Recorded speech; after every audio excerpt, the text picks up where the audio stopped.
של עולם, אני מבקש ממך בכל ליבי ובזה התפילה, שתנחה אותי בדרך ישרה, ותודיעני אורח התורה, שתדריכני בעמיתך.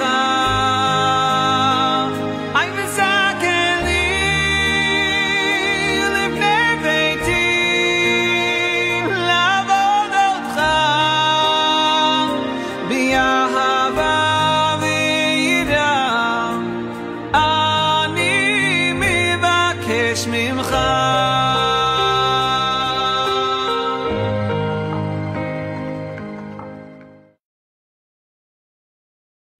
Bom dia, a paz de Cristo a todos.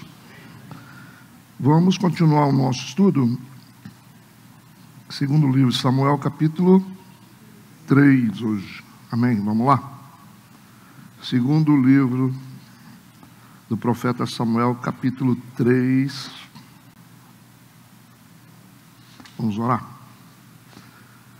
Senhor, nosso Deus, nosso eterno e querido Pai, nós queremos te agradecer por essa manhã. Nós queremos consagrar esse momento ao Senhor, na certeza da bênção, do entendimento, do conhecimento. Nós queremos que essa manhã, esse estudo seja um divisor de águas para a nossa vida e que possamos ter um dia abençoado e novas perspectivas a partir dele. Nós queremos que o Senhor nos dirija e o Senhor revele a tua vontade através desse momento.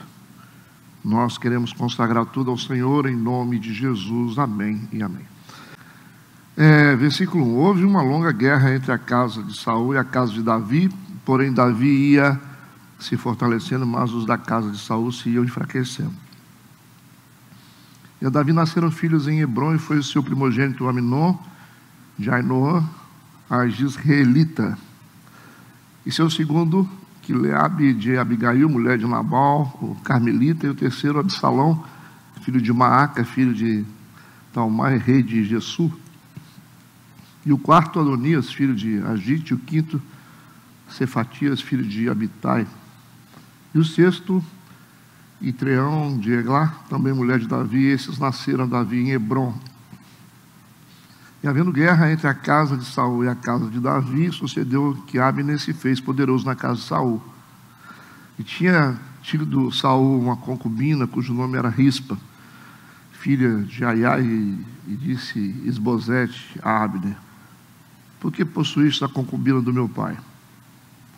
Então se irou muito Abner pelas palavras de Isbosete e disse: sou eu cabeça de cão que pertence a Judá?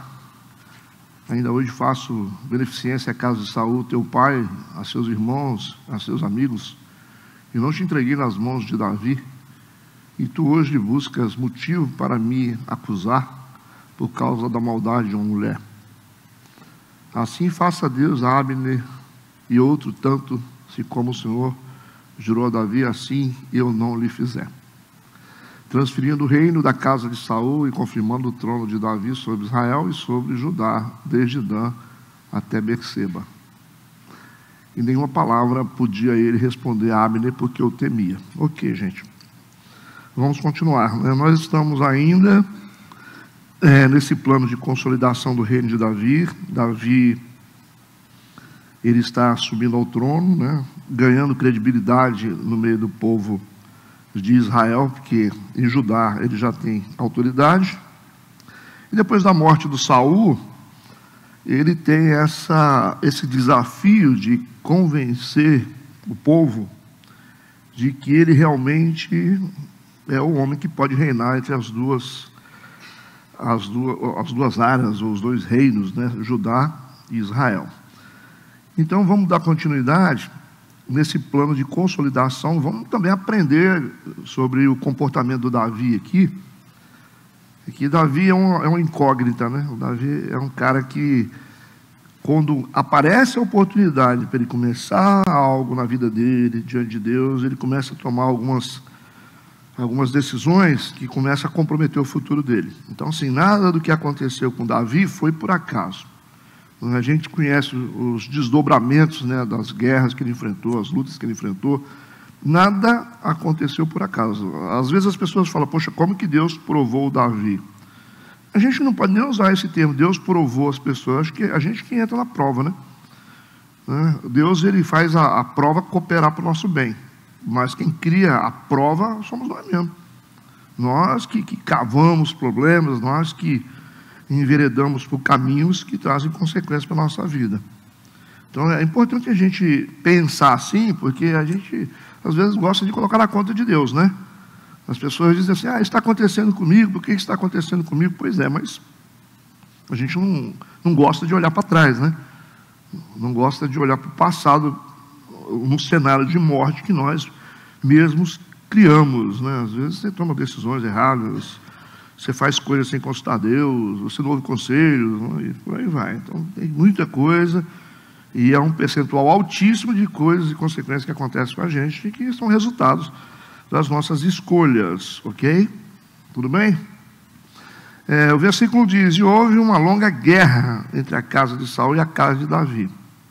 Uma longa guerra, continua a guerra, né? Saul morreu, mas o Isbosete, o filho do Saul, está lá e continua a guerrear contra Judá. De um lado, Isbosete em Israel, do outro lado, Davi em Judá. Então, essa guerra é longa, vai durar ainda cerca de 7 anos e meio, depois da morte de Saul. Mas o texto diz, porém, o Davi ia se fortalecendo, mas os da casa de Saul se iam enfraquecendo. É um processo gradativo, né? Esse processo de consolidação de Davi como rei, mesmo sendo ungido, né? Ele foi ungido, lembra, lá na casa do pai dele, né? Na casa do pai Jessé. Samuel foi lá, ungiu ele como rei. Dá a impressão que quando Deus chama a gente, marca a gente, unge a gente, que as portas vão ficar todas abertas, mas não vão, não. A gente vai ter que lutar. O fato da gente ter um chamado não significa que o caminho vai ser fácil. Você tem um chamado, mas você vai ter que desbravar o seu chamado. A gente vê claramente. Depois disso, ele foi ungido no meio da comunidade toda de Judá, lembra disso, né? Num ato público, mas mesmo assim, ele precisa continuar consolidando, né? Esse reinado, e isso vai acontecer de forma gradativa, certo? Por isso que o texto diz que houve uma grande guerra e longa guerra, né, entre a casa de Saul e a casa de Davi. Porém, o Davi, ele ia se fortalecendo, e a casa de Saul ia enfraquecendo. Ok. Versículo 2 diz assim, e a Davi nasceram filhos em Hebrom. Davi tinha 2 mulheres. Quando ele vai para Hebrom, ele vai ter mais filhos com outras mulheres, né? E o texto diz que o primogênito, foi seu primogênito Aminon, de Ainoã, de Israelita, o seu segundo Quileab, de Abigail, mulher de Nabal, o Carmelita, o terceiro Absalão, filho de Maaca, filho de Talmai, rei de Jessu, e o quarto Adonias, de Agite, o quinto Cefatias, filho de Abital, e o sexto Itreão de Eglá, também mulher de Davi, e esses nasceram Davi em Hebrom. Então nós temos aqui pelo menos 6 filhos de mulher diferente. Costume oriental, né? 6 filhos de mulher diferente. Por esse costume, ok? Costume oriental, o Davi teve várias esposas. Reflexos de quê? Da cultura. Ok? Reflexo da cultura, mas não do ideal divino. Deus nunca quis isso aqui, poligamia, nunca quis. Mas Deus, né, a gente fala, Deus que quis, né, a poligamia. Deus, é por isso que Deus... Porque é a cultura do Oriente.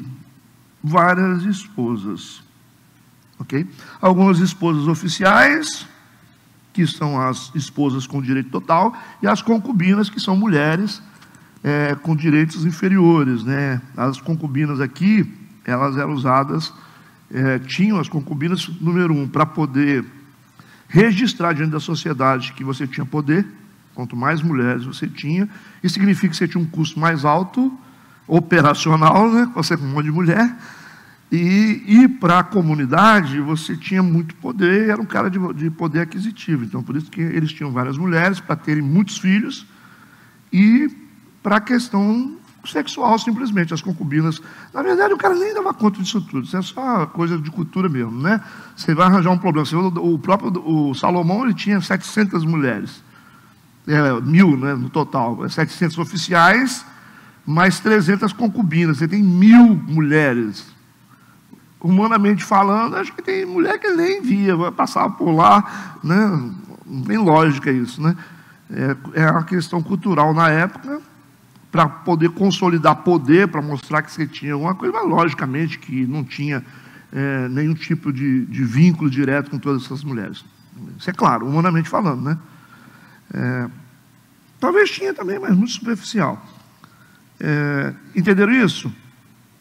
Lembrando que a poligamia não foi princípio divino. Não é uma prática idealizada por Deus, mas é tolerada por Deus na Bíblia. Diferente, né? Idealizar é uma coisa, tolerar é outra. Haviam razões culturais, sociais e econômicas na época. E por isso, por não ser uma coisa que foi o ideal de Deus, isso trouxe muitos problemas. E como dá problema, né? Como tem problema isso, né? Várias mulheres, vários filhos, cada filho de uma mulher diferente, e isso trouxe muitos problemas para a nação. E vai trazer muito problema para Davi, isso aqui, prova de que Deus não tinha esse propósito. Já havia uma proibição no Antigo Testamento, Moisés já tinha falado sobre isso, está proibido. Vamos lá para Deuteronômio, capítulo 17, verso 14 a 18. Deuteronômio 17, na lei do Antigo Testamento, já tem uma proibição de Deus passada para Moisés, e Moisés passou para o povo. Vamos lá. Diz assim: quando entrares na terra que te se dá o Senhor teu Deus, e a possuíres e nela habitares, e disseres, porei sobre mim um rei, assim como tem todas as nações que estão ao redor de mim. Viram aqui, a própria lei já havia previsto que eles iam querer um rei humano. Então, porás certamente sobre ti como rei aqueles que escolheu o Senhor teu Deus, dentre os teus irmãos porás rei sobre ti, não poderás pôr homem estranho sobre ti, que não seja de teus irmãos. Então, tinha que pertencer à própria nação, não poderia ser o rei de outra nação. A segunda instrução na lei, porém, ele não multiplicará para si cavalos, não pode ter cavalos. Se a nação de Israel andava a pé, porque tinha um simbolismo isso, não crer na força dos cavalos e dos carros, mas sim em Deus. Então a nação de Israel tinha esse diferencial e era proibida de ter cavalos. Interessante que foi exatamente o que Salomão fez. Um dos pecados de Salomão foi criar cavalos, muitos cavalos, e ter muitas mulheres, né? Pode ser que é por aí que está o caminho que ele teve de decadência. E aqui nós temos que a multiplicação de cavalos, a criação de cavalos é proibida, nem fará voltar o povo ao Egito para multiplicar cavalos, coisas de egípcios, né? Pois o Senhor vos tem dito, nunca mais voltareis por este caminho. Outra instrução, versículo 17. Tampouco para si multiplicará o quê? Está aí. Já estava escrito na Bíblia, né? Mas fez porque quis, né? Para que o seu coração não se desvie. Foi o que aconteceu com Salomão. Nem prata nem ouro multiplicará muito para si. Salomão não ficou só com a sabedoria, né? Então a gente tem 3 itens aqui que ele errou. Então escreverá para si no livro um translado desta lei do original que está diante dos sacerdotes levitas. Então está clara aqui a instrução? Está clara. No Antigo Testamento existe a instrução dada por Deus a Moisés. A poligamia era algo não indicado por Deus, ou proibido por Deus.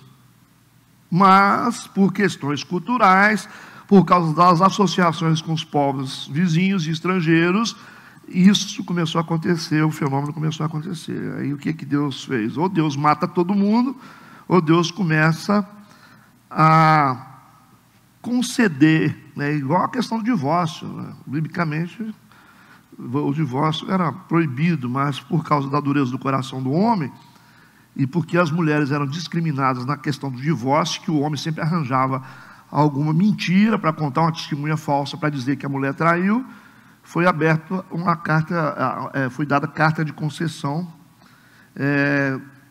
para Paulo também, foi dada no Novo Testamento, né? Paulo falou isso para a igreja, que no caso de morte, a mulher pode ter novas núpcias, ou homem, né? No caso de morte, ou no caso de o cônjuge deixar a sua casa, né? Eu quero sair, né? Ou o caso de um adultério comprovado, né? Com filmagem e tudo, é isso aí. Então tinha as concessões para se dar carta de divórcio para proteger o direito da mulher, porque as mulheres viviam debaixo de abuso por causa disso. O cara enjoava da mulher e falava, vamos arranjar 3 testemunhos aqui, vamos falar que ela estava com outro cara, está tudo certo. Entende? Então foi aberta concessões, ok? Deus deu uma abertura disso na lei, como deu aqui para a poligamia, por causa da própria condição humana, mas ele continua dizendo o seguinte, olha, isso é proibido, eu vou deixar que aconteça, e vocês verão as consequências. Por isso que o divórcio até hoje é uma consequência, e a poligamia é uma consequência para muitos povos. Entendido ou não? Querem fazer alguma pergunta, irmãos? Querem fazer alguma pergunta sobre isso? Ok?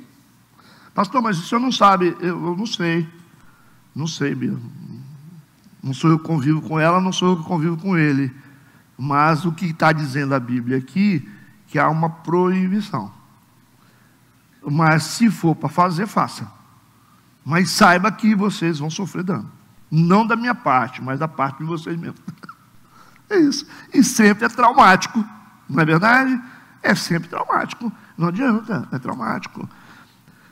Mas aí vem outros fatores que a lei ensina. Como é que é feita a escolha quando vai casar? A gente começa a quebrar a lei lá no início. Como é que foi feita a escolha? Você casar com o cara. Ah, mas o cara não era crente, mas eu casei. Julgo desigual, a Bíblia proíbe. Já começou errado por aí. A engrenagem começa a quebrar os dentes já no início. Julgo desigual. Você nunca pode casar com uma pessoa que não tem a mesma fé que você. Ponto. Vai dar problema. Ah, mas se eu quiser casar, pode casar. Depois você vai ver as consequências. Não vai precisar Deus nem botar a mão. Isso que sirva para os jovens aqui. Não precisa Deus fazer nada. Ele fica quietinho no trono dele. Não, Deus vai se vingar de mim porque eu casei. Deus não vai fazer nada. O próprio princípio vai desconfigurar você.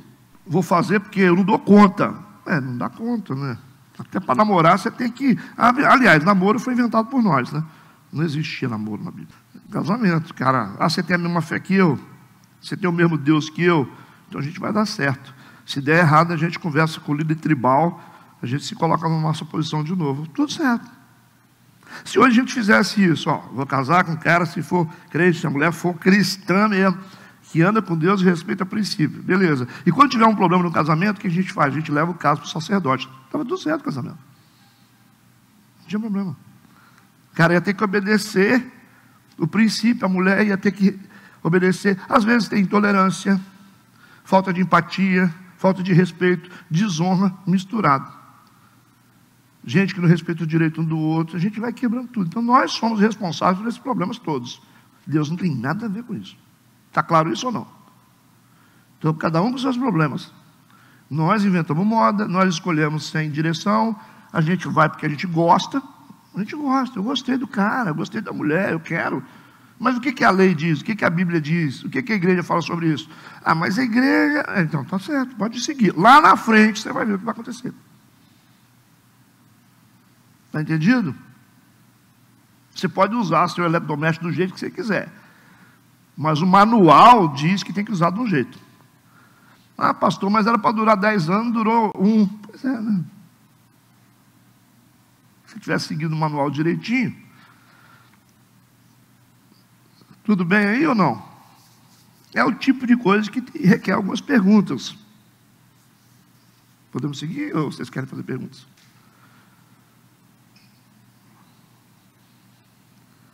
Então vamos lá. Mas nós vimos aqui que apesar de ter sido aberta uma concessão para a poligamia no Antigo Testamento, a prática vai ser encerrada no Novo. Ela vai ser encerrada no Novo. Que Jesus veio com um martelo diferente. Logo no início do cristianismo, Jesus vai relembrar o que estava escrito lá atrás em Gênesis: o homem deixará a sua família, se unirá a uma mulher, e ambos serão uma só carne. Entendido? Vai ser isso. Jesus relembrou isso.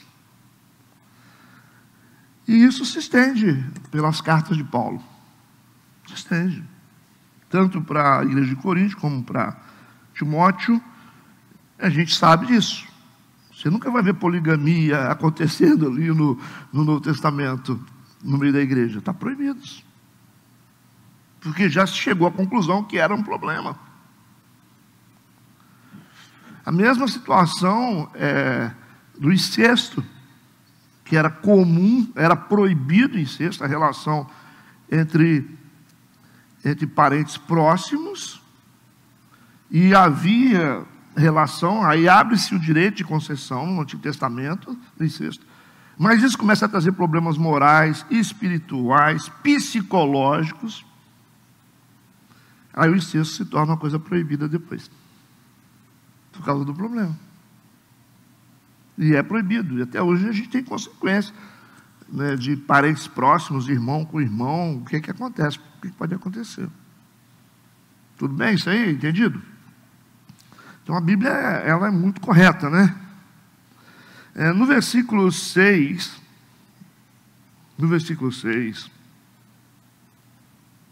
diz assim: havendo guerra entre a casa de Saul e a casa de Davi, lembrando que nós temos 2 generais, um de cada lado, que são poderosos. Vocês lembram do Abner, que era de Israel, do reino de Saul?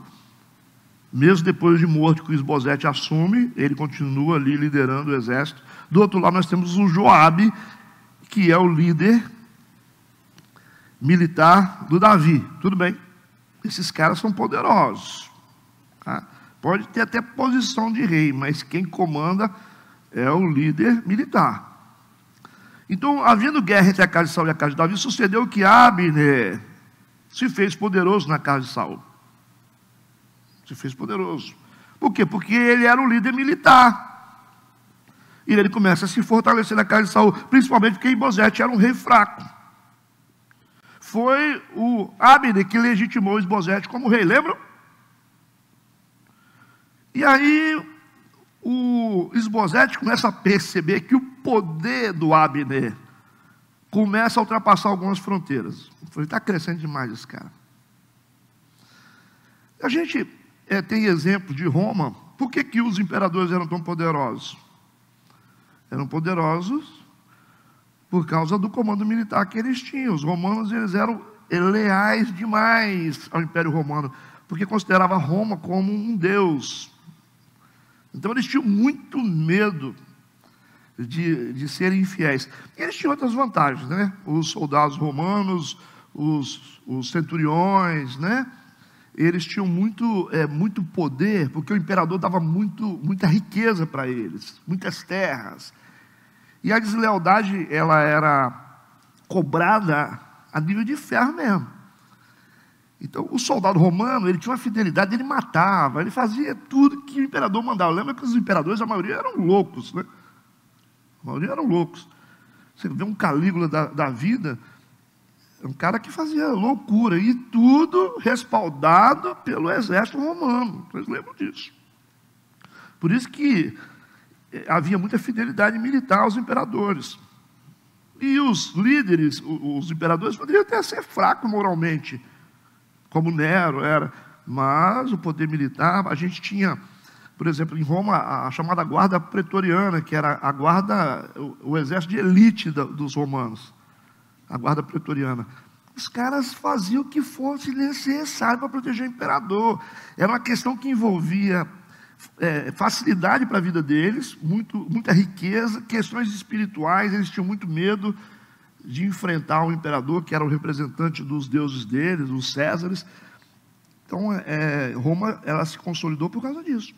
Por causa da fidelidade. O cara falou assim, mata aquele monte de cristão lá. Tem quantos? 1000? Pode matar. Matava, não tinha essa coisa. E essa guarda pretoriana era a guarda de elite que protegia o imperador de perto. Se houvesse rebelião dos outros soldados, eles que protegiam. Entendido? Tudo bem? Por isso que você começa a perceber aqui que o Abner começa a se fazer poderoso na casa de Saul. O versículo 7 diz, e tinha tido Saul, antes de morrer, uma concubina, ou seja, uma mulher que não era sua esposa oficial, mas que era sua mulher, cujo nome era Rispa, vocês vão lembrar desse nome lá na frente, filha de Aiá. E disse Isbosete a Abner, olha o que ele vai dizer para o general dele, o cara, o líder militar dele, por que possuíste a concubina do meu pai? Por que você fez isso? E aí a gente entende o seguinte, possuir uma concubina era um ato de querer tomar poder, né?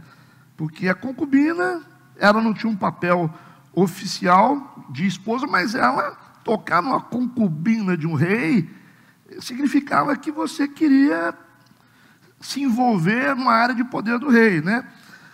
Vamos seguir para você poder entender isso melhor. O que ele vai dizer? O Isbosete aqui, ele vai tentar confrontar o Abner, né, dizendo o seguinte, por que você tocou na concubina do meu pai? Eu fiquei sabendo. Por quê?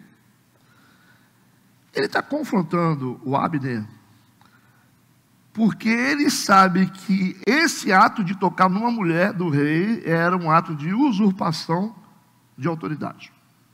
Ok? Tudo bem? Vocês lembram do Aitofel, que ele instruiu Absalão a tocar nas concubinas do Davi?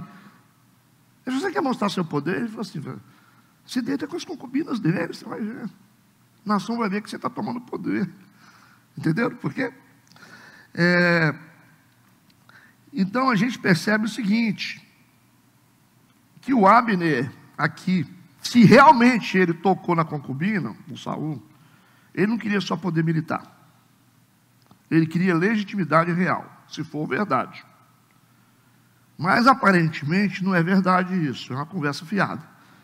Por isso que no versículo 8 diz que o Abner irou-se muito pelas palavras de Isbosete e disse, sou eu um cabeça de cão?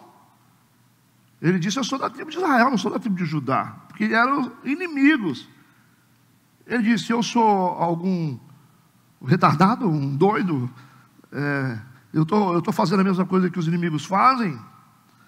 Ele disse, ainda hoje faço beneficência à casa de Saul, eu tenho protegido o reino do teu pai, protegido os seus irmãos e os seus amigos, e eu não te entreguei nas mãos de Davi. Entenderam isso? O que ele está falando aqui? Ele disse, eu não entreguei você nas mãos de Davi quando deveria. Mas você hoje me busca motivo para me arguir por causa da maldade de uma mulher. Então quer dizer que isso foi fofoca. Ele está dizendo, a mulher falou que eu fiquei com ela, a mulher falou, ele falou, você está me arguindo, você está esquecendo de tudo que eu fiz. Pois é, a impressão que dá aqui é que o Abner é inocente da acusação, dá essa impressão, porque ele se alterou aqui. E ele tinha uma posição militar muito alta. E essa alteração dele diante de Isbosete dá a impressão que ele não tem culpa. Tá? Essa é uma opinião dividida entre estudiosos. Tem gente que acredita que ele ficou, tem gente que acredita que ele não possuiu a concubina do Saul. Ok? Mas os fatos vão começar a mostrar que isso não é verdade. Aí no versículo 9, por causa dessa irritação que ele teve, ele disse assim, faça Deus a Abner e outro tanto, né? Se como o Senhor jurou a Davi, assim eu não lhe fizer, transferindo o reino da casa de Saul e confirmando o trono de Davi sobre Israel e sobre Judá, desde Dan até Berseba. O que ele falou? Eu protegi a sua casa, protegi seu pai, protegi seus irmãos, mas já que você veio com essa afronta aqui, me acusando, a partir de hoje eu vou ficar do lado de Davi. A partir de hoje eu vou colaborar para que Davi tome conta de todo o reino. Então, assim, o Esbozete falou besteira, né? Não tem aquele negócio, você não aguenta, bebe leite, né? Você vai falar uma coisa e você não está preparado para as consequências, tem que tomar cuidado quando fala. Porque quando a gente resolve falar, a gente tem que estar calçado. Ele não estava, porque o principal soldado dele agora diz que vai ficar do lado de Davi. Isso significa que o Esbozete vai perder toda a força militar. Entendido? E olha que interessante, quando ele diz, assim faça Deus a Abner, ele está fazendo um julgamento, requerendo de Deus um julgamento divino. Ele está requerendo, Deus, eu quero que o Senhor julgue essa causa, ele está dizendo. Ele está dizendo que Deus me castigue com toda a severidade se eu não fizer por Davi o que Deus já prometeu a Davi em juramento. Então aqui o Abner está reconhecendo que Davi era o homem escolhido por Deus. Então por que está trabalhando para o reino de Saul? Entende? Ele entende, ele realmente acredita que o direito é do Davi, mas continua trabalhando para a casa de Saul. Por que ele está apoiando o reino de Saul? Por interesses particulares. É por isso. Em todo o tempo ele sabia do direito espiritual de Davi. Que coisa, né? Que coisa, né? Ele sabia do direito do Davi, mas trabalha para a casa de Saul por interesses particulares. Pois é. Vamos seguir. Todos entendendo? No versículo 11, depois de ter esse revés aqui do Abner, o Esbozete não fala nada. E vai falar o quê? Nenhuma palavra podia ele responder a Abner. Por quê? O temia. Lógico. A revolta de um líder militar. Versículo 12. Então o Abner vai começar a agir em vingança contra Esbozete. Então enviou Abner da sua parte mensageiros a Davi, dizendo, de quem é a terra? Ou seja, você quer saber de quem é a terra? Ele falou, a terra vai ser de quem eu escolher. Ele está dizendo, ele disse mais, comigo faz um acordo, e eis que a minha mão será contigo para tornar a ti todo Israel. Ele já está dizendo que o direito da terra vai ser do Davi, efetivamente, se o Davi estabeleceu uma aliança com ele. Porque ele tinha todo o poder sobre Israel, e não o Esbozete, deu para entender? Ele está dizendo, eu vou entregar o reino na sua mão, é só você fazer um acordo comigo, vai ficar tudo certo. Porque eu tenho esse poder. Versículo 13, e disse Davi, bem, eu farei contigo um acordo. Porém uma coisa eu te peço, ele disse, você não vai ver a minha face, se primeiro não me trouxeres a Mical, filha de Saul, quando vieres ver minha face. Ele falou, eu faço um acordo com você, se você trouxer minha mulher de volta. Porque naquela briga que Davi estava com Saul, o que fez? Pegou a Mical, que era mulher do Davi, e deu para o outro cara, como vingança. E o Davi disse o seguinte, ó, eu faço um acordo com você, se você trouxer a Mical para mim. Quais são os motivos dessa solicitação aqui do Davi? Número 1, talvez o Davi realmente gostava da Mical, mas é pouco provável. Pouco provável.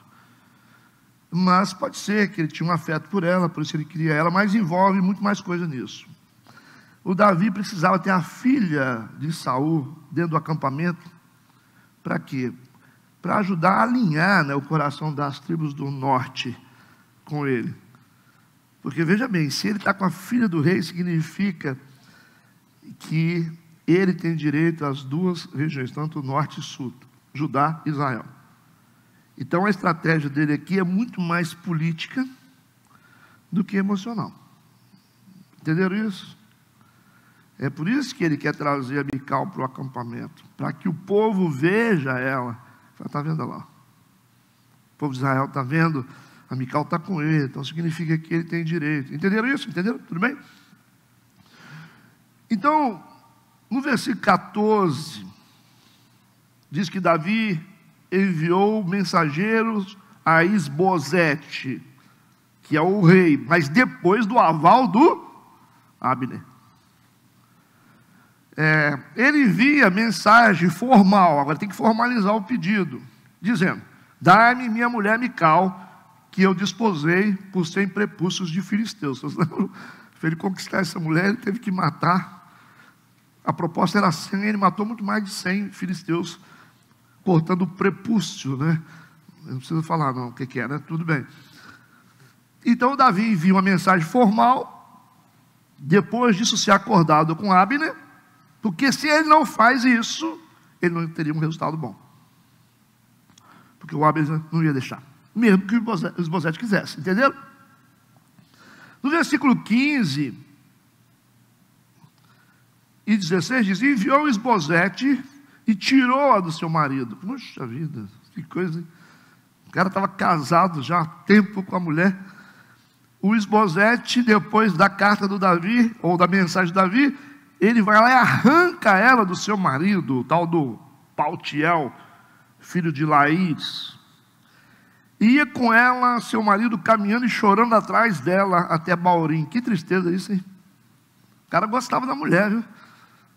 Certo? Ele gostava da mulher, porque enquanto eles estavam levando a mulher, ele ia atrás chorando, desesperado.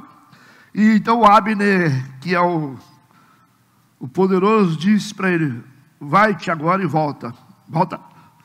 E ele voltou. Pois é, mesmo que as intenções do Davi são militares e políticas, ele está mexendo com as áreas meio complicadas, né, eu acho. Vamos pensar sobre isso. Então, essa atitude aqui do marido mostra que ele tinha um bom relacionamento com a esposa. E que é provável também, tem uma indicação aqui não clara, que a Mical não gostou dessa coisa, né, de ter sido tirada do marido. Porque essa é a segunda vez que a Mical ela é peça de troca política. É a segunda, lembra? Quando o Saul, pai dela, estava com raiva do Davi, ele tira ela do Davi e manda ela para esse cara, entrega ela para outro homem. Agora ela é arrancada do seu marido, também peça de troca política, e vai voltar para o Davi. Qual é a mulher que se sente bem sendo tratada como um objeto? Parece que a Mical não vai gostar muito disso. A gente tem uma indicação aqui de que ela começou a nutrir um sentimento ruim com o Davi por causa disso. Vamos para o 2 Samuel capítulo 6, avança um pouquinho no capítulo 6, vamos para o verso 16. Vocês lembram daquela cena que o Davi estava dançando? O Davi estava alegre. Diz assim: sucedeu que entrando a arca do Senhor na cidade de Davi, Mical, a filha de Saul, estava olhando pela janela e vendo ao rei Davi, que ia bailando e saltando diante do Senhor, o desprezou no seu coração. De onde vem esse desprezo? Por que uma pessoa ela fica com raiva de alguém que está feliz? Entende? O cara está dançando diante de Deus, ele está feliz. Então a felicidade do Davi incomodou a Mical. Por que isso? Porque a Mical já tem um sentimento ruim nutrido no coração dela, claro, de entender. Então isso aqui indica que ela não ficou feliz quando ela foi tirada do marido dela, da mesma forma que o marido estava chorando, provavelmente ela também estava. Entenderam isso? É só um indício. Mas as mulheres podem responder melhor, né? Quando você não se alegra com a alegria do outro, é porque algo ruim o outro fez. Certo? Sigamos. Versículo 17. E falou Abner com os anciãos de Israel, dizendo... Agora o Abner vai começar a fazer política para o Davi, trabalhando nos bastidores. Já há muito tempo que procuráveis que Davi reinasse sobre vós. Está falando para Israel. Fazei-o, pois, agora, porque o Senhor falou a Davi, dizendo: pela mão de Davi, meu servo, livrarei o meu povo das mãos dos filisteus e das mãos de todos os seus inimigos. Então, Abner, ele está convencendo os líderes espirituais de Israel. Está usando um pretexto espiritual aqui. Na verdade, a motivação dele é de vingança contra o Isbosete. Não é isso? Ele está usando uma linguagem espiritual, dizendo: não, porque o Davi, né, foi chamado pela mão de Deus, não sei o quê. Mas ele está motivado por vingança contra o Isbosete, porque afinal o Isbosete jogou coisa na cara dele. Isso não é legal. E devagar, o Abner vai desestabilizando o poder de Isbosete como rei. Percebe a trama aqui? Versículo 19. E falou também Abner aos de Benjamim. Benjamim é a tribo de onde veio o rei Saul.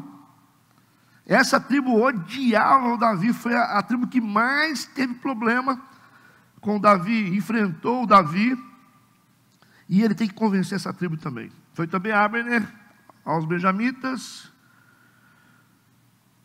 e disse: tudo que era bom aos olhos de Israel e aos olhos de toda a casa de Benjamim. Defendeu o Davi lá, ok? Está fazendo campanha política para ele lá. Entenderam como que ele vai mapeando o caminho, preparando o caminho para o Davi? Vamos para o versículo 20. E foi Abner a Davi em Hebrom, 20 homens com ele. Davi fez um banquete para o Abner e aos homens que com ele estavam. Está tudo certo, não?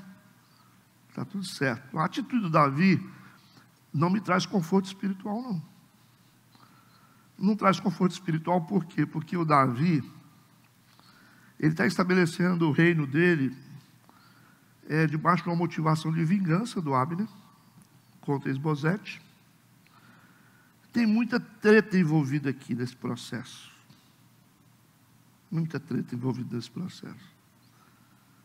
Agora, o cara que era inimigo dele está sentado e comendo com ele. Por questões políticas, gente. Simplesmente. Isso é claro ou não? Ele sabe qual a motivação do Abner no processo, mas ele está se favorecendo com isso. Agora, se você pega uma pessoa bem habitolada, a pessoa vai olhar para os textos aqui, vai achar que isso é princípio espiritual. Está vendo aí? Davi, ele usou, se beneficiou lá da raiva do cara para poder se estabelecer como rei. A gente pode fazer isso. Isso é princípio? Não é princípio. É uma descrição histórica só do que aconteceu. Pequena ainda. Então a gente tem que saber separar na Bíblia o que é informação espiritual para ser aplicada, o que é descrição histórica. Por favor, tá? Tudo bem isso? Não dá para você pegar a Bíblia inteira e falar assim, vou aplicar isso aqui. Isso. Não. Então, daqui a pouco você mata todo mundo. Aí o cara, você vai virar uma seita, né, a sua igreja. Não dá para a gente pegar todos os textos e criar doutrina em cima de todos os textos. Tem muita coisa na Bíblia que não pode ser aplicada. Deu para entender ou não? Senão, com certeza, essa atitude do Davi aqui seria totalmente reprovada por Jesus. Concorda ou não? Seria totalmente reprovada por Jesus. Como assim? Jesus pegava isso no Novo Testamento, assim, a sutileza disso rapidinho, como ele fazia com os fariseus. Lembra? Jesus sempre fez leitura precisa das intenções do coração das pessoas. Como aqueles fariseus que disseram que queria apedrejar a mulher, e falou que não tem pecado, atira a primeira pedra. Você vê a sutileza dele, né, de fazer leitura dos pensamentos. Mas o Davi não está agindo certo, não. Agora eu estou olhando lá para frente o que vai acontecer com o Davi e estou entendendo porque algumas coisas estão sendo construídas antes. Tá? A gente entende que são atos políticos, são atos comuns ao contexto cultural da época. A gente entende isso. É ato comum, é estratégia. Mas Jesus reprovaria isso. Tá certo? Não é princípio a ser seguido, por favor, gente. Vamos separar as coisas. Versículo 21. Então disse Abner a Davi: eu me levantarei e irei, ajuntarei ao rei, meu senhor, todo Israel, para fazer acordo contigo. Olha o poder desse cara. O cara é capaz de reunir todo mundo. Aliás, ele já fez o caminho, né? Já convenceu os líderes espirituais. Ele disse: tu reinarás sobre tudo o que desejar a tua alma. Assim despediu Davi a Abner, e ele foi em paz. Isso significa que a hostilidade passada entre Abner e Davi estava encerrada. Esse é o significado, e ele foi em paz. Versículo 22. E eis que os servos de Davi e Joabe vieram de uma batalha. Agora veio outro leão agora, né? Veio o Joabe agora. Joabe é severo, né? É o cara que defende o Davi. e traziam consigo grande despojo de guerra. Né? E já Abner não estava com Davi em Hebrom, já tinha ido embora. Por quê? Porque eu tinha despedido e se tinha ido em paz. Ou seja, a relação do Davi com o antigo inimigo de guerra agora é tranquila por uma questão política. Por isso que está escrito aqui em 3 versículos. E ele foi em paz, e se tinha ido em paz. É repetido. Significa que não tem mais problema entre os dois. Está certo? Aí, no versículo 23, chegando por Joabe, lembra da posição do Joabe? Que é o líder militar do Davi? E todo o exército que vinha com ele, deram aviso a Joabe, dizendo: Abner, filho de Ner, veio ao rei e o despediu e foi em paz. Como assim? Como assim? É só para você sentir o peso da sensação que o cara teve. Não tem sentido. Ele está dizendo, como assim? Abner veio de Ner, veio ao rei e o despediu e foi em paz. E saíram se abraçando aqui. Batendo nas costas do outro. Então Joabe foi ao rei e disse: o que você fez? Não explicou, né? Eis que Abner veio ter contigo, porque pois o despediste de maneira que se fosse assim livremente. Como é que você fica bem com um cara que te atacou a vida toda, matou tanta gente aqui? Como assim, Davi? Não estou te entendendo. O questionamento do Joabe aqui é aceitável, não é? Claro, ué, como assim? Porque o Davi era inimigo até pouco tempo atrás do Abner. Versículo 25. Bem conheces o Abner, filho de Ner. Ele te veio enganar e saber a tua saída e a tua entrada, e entender tudo quanto faz. Ô Davi, você não está... Acorda, Davi, ele falou. Então, procedimento correto também do líder militar, comandante do exército, que guarda o rei. Certo? No versículo 26, Joabe falou, Davi também não explicou. Davi não explicou, podia ter explicado, né? O Joabe sai com raiva, retirando-se de Davi, olha a posição do cara, enviou mensageiros atrás de Abner, e o fizeram voltar desde o poço de Sirá, sem que Davi o soubesse. Aqui aí comete outro erro. Está vendo um abismo chamando outro abismo? Porque o Joabe vai agir pelas costas do Davi. Está bagunçando o negócio. Mas vamos lembrar que quem legitimou isso foi o Davi. Quem começou esse processo de erro e mentira, ilegalidade, foi o Davi, quando ele aceitou um acordo de traição ao rei Esbozete, motivado por vingança e ódio do Abner. Está tudo bagunçado isso aqui. Olha o Davi se enroscando. No versículo 27, o Abner foi convidado a voltar. O Joabe, que é o líder militar do Davi, foi atrás dele. Está tudo certo, mano, tudo certo, vamos voltar. Voltando, pois, Abner a Hebrom, Joabe o levou à parte, à entrada da porta, para lhe falar em segredo, e feriu-o ali pela 5ª costela.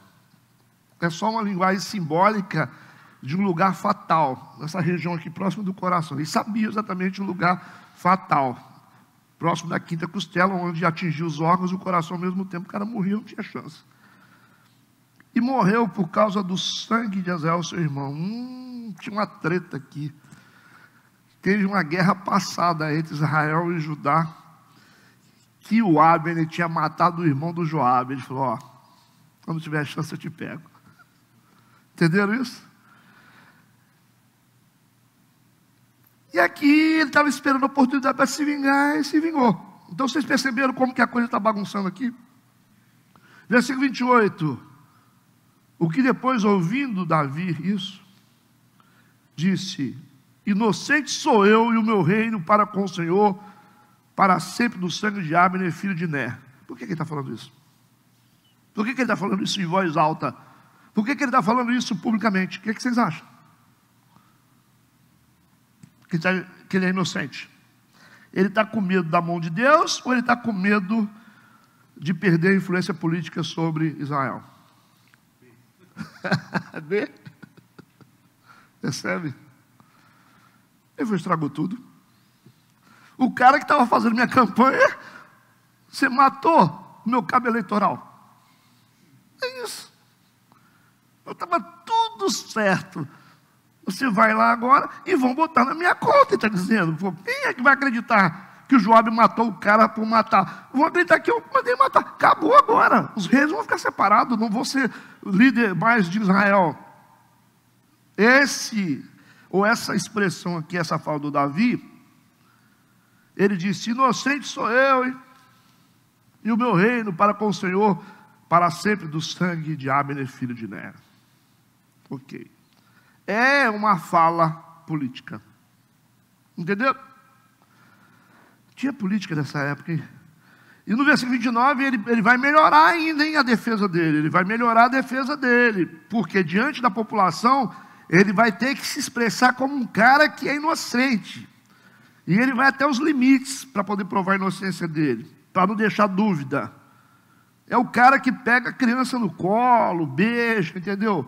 Come lá com os pobres, faz qualquer coisa, para provar que ele realmente está do lado do povo. Olha o que ele vai fazer: caia sobre a cabeça de Joabe e sobre toda a casa do seu pai, e nunca na casa de Joabe falte quem tenha fluxo, ou quem seja leproso, ou quem se atenha a bordão, ou quem caia a espada, ou quem necessite de pão.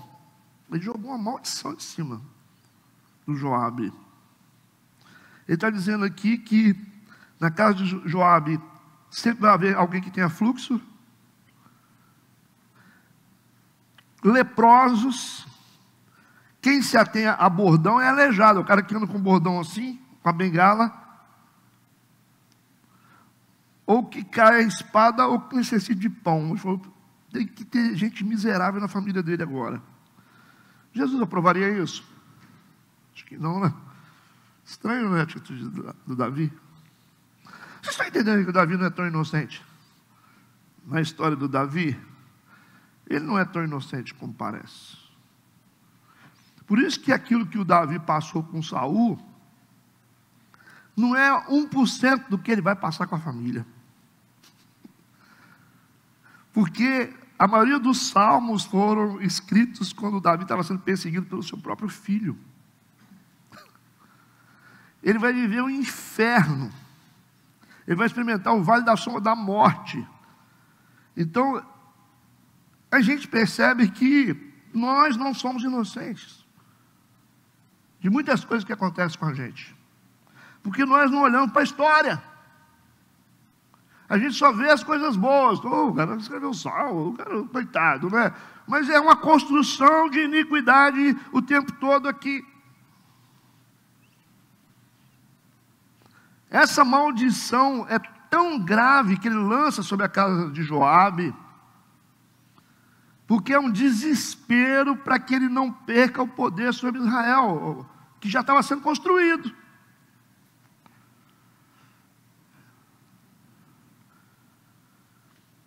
Ele disse: Joabe, pois, e Abisai, seu irmão, mataram a Abner, por ter morto Asael, seu irmão, na peleja em Gibeão. Já explicou aqui. Foi um ato de vingança. Mas, como bom político, Davi faz a declaração pública.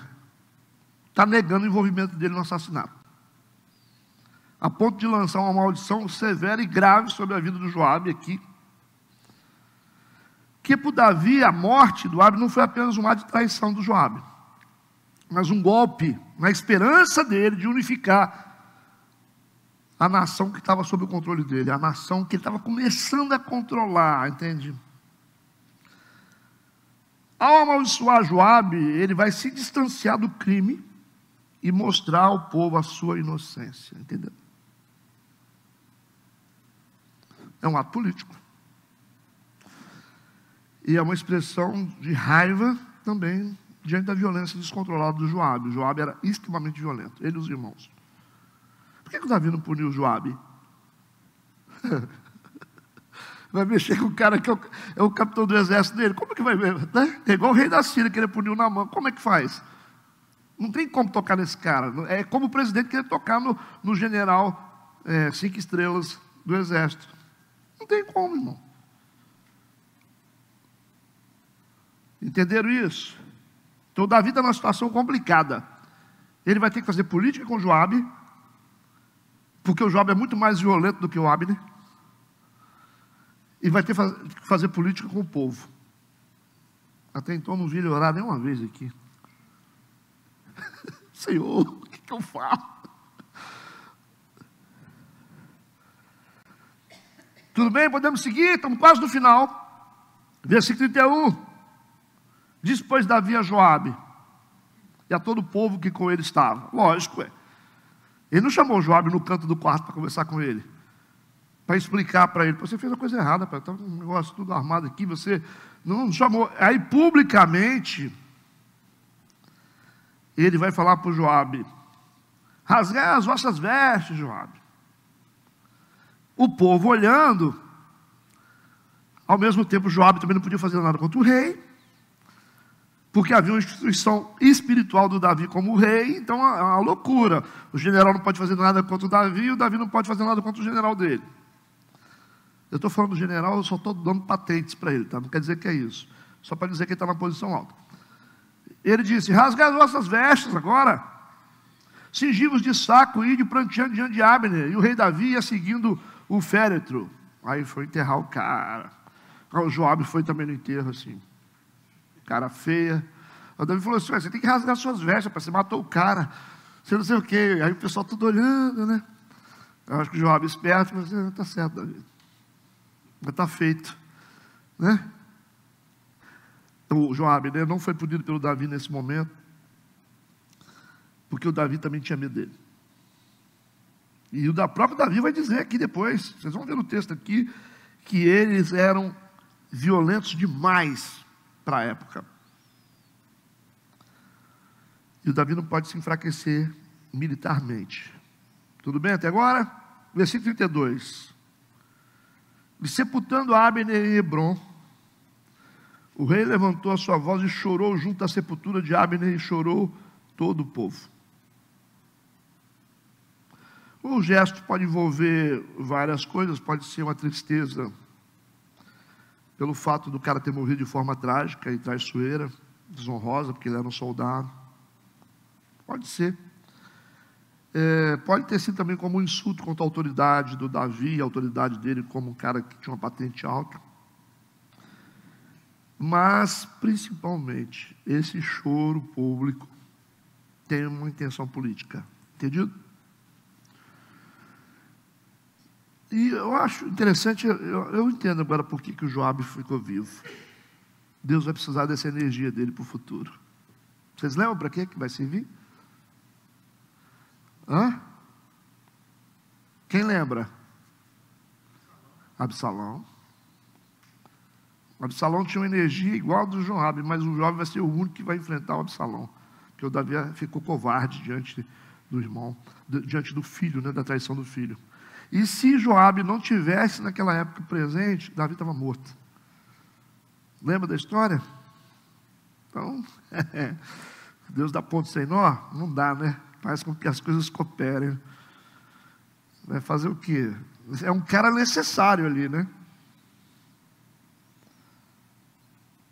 E aliás, aqui o Joabe também, ele resolveu a parada. O negócio estava muito bagunçado, esse negócio, muita treta política, né? Sabe, o cara estava traindo o rei, o Abner estava traindo Esbozete, irmão. Ah, pastor, mas o cara é inimigo, não interessa. Deslealdade não cabe em lugar nenhum, nem no crime organizado não cabe deslealdade, não cabe. Deslealdade é algo gravíssimo, que o crime entende isso melhor do que a igreja, né? O crime entende isso. Vai ser desleal na máfia, você vai ver o que acontece. Vai ser desleal em qualquer instituição hoje. Lealdade ao propósito que você tem ao contexto que você está inserido, lealdade. O exército trabalha isso muito bem, né? Hoje está meio desconfigurado, né? Que você vê cara do exército traindo o outro, mas no exército tem esses códigos de ética, né? Vai para a guerra, não interessa o que está acontecendo, vamos lutar até a morte, né? Mas a deslealdade do Abner aqui com o rei, com a sua autoridade, teve um preço. E no versículo 33 diz que o rei ia pranteando Abner. Disse: havia de morrer Abner como morre o vilão. Com essas palavras, o Davi coloca o povo de Israel e todos os soldados sobre a autoridade dele. Ele está convencendo todo mundo. O pessoal vendo o cara chorando. O rei está chorando porque ele não tem culpa. Olha como que esse rei, né, é bom. Colocou todo mundo a seu favor. E o texto vai dizer. Versículo 34. As tuas mãos não estavam atadas, ele falou. Ele não estava preso. Nem os teus pés carregados de grilhões. Ele não era bandido, mas caíste como os que caem diante dos filhos da maldade.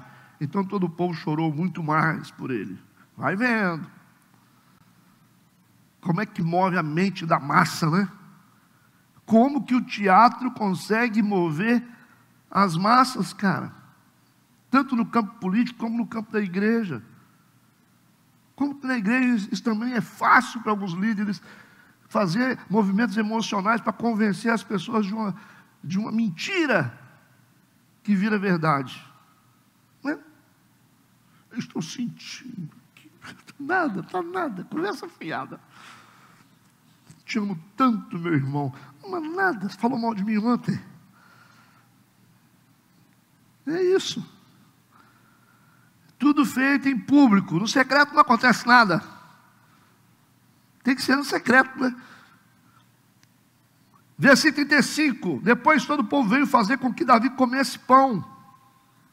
Sendo ainda dia, porém Davi jurou, dizendo: assim Deus me faça, e outro tanto, se antes que o sol se ponha eu provar pão alguma coisa. Menos, Davi, poxa, menos, né?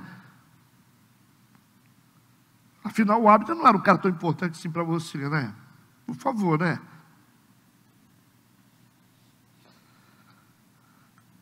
A gente vê as consequências sobre a posse de Davi em Judá e Israel.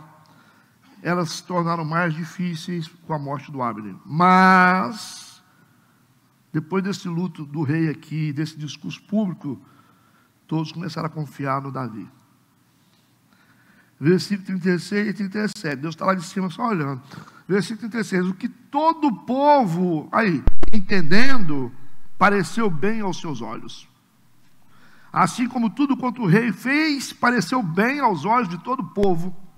E todo o povo e todo Israel entenderam naquele mesmo dia que não procederam do rei que matasse a Abner, filho de Ner. Davi está com tanto medo aqui que está forçando o sistema. Não pode forçar o sistema. Se fosse Jesus falava assim: deixa fluir, o que tiver que acontecer, vai acontecer. Se você realmente tem chamado, Davi, vai surgir, não force o sistema. Então todo o lamento do Davi, toda a expressão de dor, atingiu os seus objetivos. Está tudo certo agora. O povo está. A gente vota em você, Davi, fica tranquilo. Ok? Versículo 38. Então disse o rei aos seus servos: não sabeis que hoje caiu em Israel um príncipe e um grande?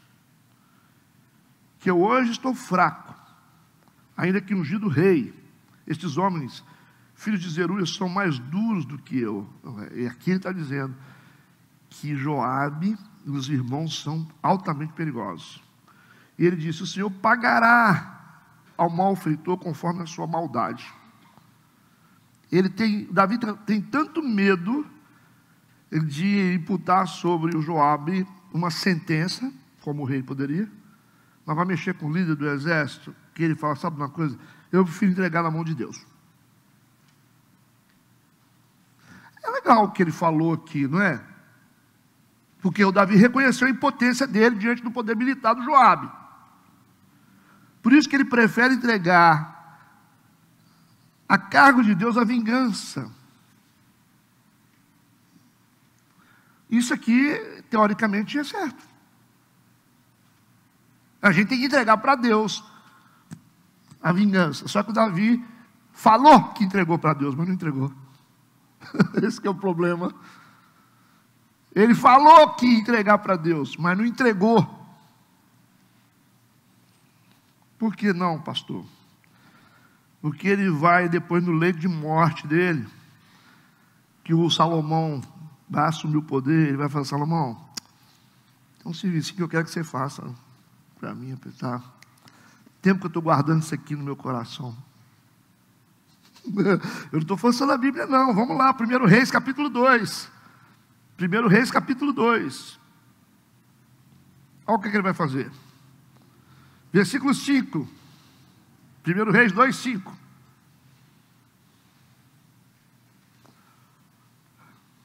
Olha o que está escrito. No leito de morte, Davi está velho, e também tu sabes o que me fez Joabe, filho de Zeruia. Ele lembrou. Eu achei que ele ia entregar para Deus. E o que fez aos 2 capitães do exército de Israel, Abner, filho de Ner, e Amasa, filho de Jeter, os quais matou, e em paz derramou o sangue de guerra, e pôs o sangue de guerra no cinto que tinha nos lombos e nos sapatos que trazia nos pés. Tem mais detalhes, está vendo? Versículo 6. Faze, pois, segundo a sua sabedoria, e não permitas que as suas cãs desçam a sepultura em paz. Ele falou: faz a vida deles virar um inferno, e faz eles morrer de morte trágica. Foi o que o Salomão fez, matou ele. Deu para entender? Vocês vão ruminando para casa hoje, Davi, na cabeça de vocês, para vocês pararem de ficar com dozinha do Davi, quando vocês virem ele passando algum aperto e escrevendo salmo. E realmente, ele guardou isso e pediu para o filho vingar. E o Salomão falou: deixa comigo, vou começar meu mandato resolvendo esse problema para você, pai. Coisas que ele não tinha coragem de fazer, e Salomão tinha que usar a sua sabedoria para poder matar um líder militar. Já estava meio enfraquecido. Depois você segue a história aí que você vai ver. Vai para frente que você vai ver como que vai ser. 1 Reis 2, capítulo 5 e 6 em diante. E vai matar. Tudo bem aí? Tranquilo? Fechamos hoje? Então nós vamos, essa semana nós vamos ruminar bastante as atitudes do Davi, para a gente lá na frente não ficar com raiva de Deus. Tá certo? Para a gente não chegar lá na frente e falar assim: está vendo como é que Deus é difícil, hein? Deus é difícil, não é? Faz as coisas, os homens passar por cada situação. Gente, o caminho somos nós que construímos. Creio no que eu estou falando. Deus não fica escrevendo historinha trágica para nós, não. Deus não fica escrevendo história trágica para nós. Nós que escrevemos. Nós que escrevemos. E aí tem um desdobramento, só que a gente esquece, a gente esquece de olhar para trás o mal que a gente faz, as tramas que a gente faz, né? As mentiradas que a gente conta, a gente esquece de tudo isso. Né? Quando a gente quer burlar o sistema, quer corromper o sistema, quer pisar no irmão, quer jogar o cara para o canto para a gente assumir a posição dele, a gente esquece de tudo isso. A gente fica: por que isso está acontecendo comigo, Senhor? Eu não estou entendendo. Melhor coisa. Melhor coisa é ficar quietinho, porque Deus é um justo juiz. Ficar quietinho e falar: Senhor, o que o Senhor quer me ensinar com isso? Essa é a oração. Quando o trem começa a ficar feio, é bom ficar em silêncio e não fazer perguntas. Não faça perguntas, porque a nossa memória é muito curta, é fraca. Tá? É pesada, o pesado do contexto? É sim, difícil, mas é verdade, ou não? Eu forcei texto aqui, ou vocês leram? Eu dei texto, né? Eu não contei história aqui, eu li textos para vocês. E esse capítulo termina desse jeito. Que em nenhum momento a gente viu dignidade nesses atos aqui. Nenhum momento. Nenhum momento. Alguém quer fazer perguntas para a gente terminar? O Renatinho está louco lá para te dar o microfone. Vai lá. Ou quer expressar algum sentimento, o que vocês acham? O que vocês aprenderam com isso? Qual a lição que fica? Alguém quer comentar? Podemos encerrar? Então eu proponho encerramento. Oremos. Deus Santo, nós te louvamos. Obrigado por essa manhã. Que cada lição sirva para a nossa vida, para que possamos ser melhores, para que possamos crescer.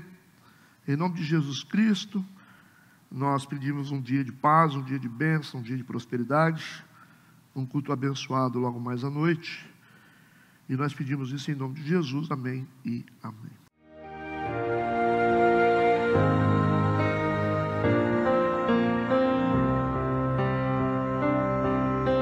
ריבונו של עולם, אני מבקש ממך בכל ליבי ובזה התפילה, שתנחה אותי בדרך ישרה, ותודיעני אורח התורה.